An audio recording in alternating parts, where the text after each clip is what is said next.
So this is how you can turn off the green and orange dot on the iPhone, and let's get into it. So we need to explain what's really going on with this. So if you, for example, open up your camera and go to the video mode like that, you're going to notice right away that after you capture it, you can go to the control center and there is going to be the green and orange or red looking dot, right? So this just indicates that the camera of the iPhone has been used, which is the green dot. And then there we also have the orange dot, which indicates the microphone being used.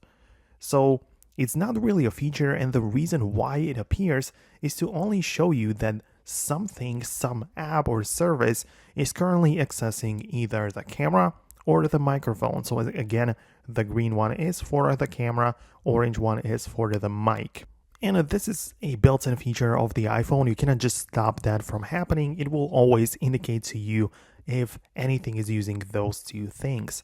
So as I said, in order to check out what exactly is using those features, you can go to the control center, and at the top you should be able to see the things which have accessed it, right? So if you use a social media app like Snapchat, for example, and you access the camera through the Snapchat, you'll see that that app had recently had the access to the camera and the microphone, and that's why you are notified about it.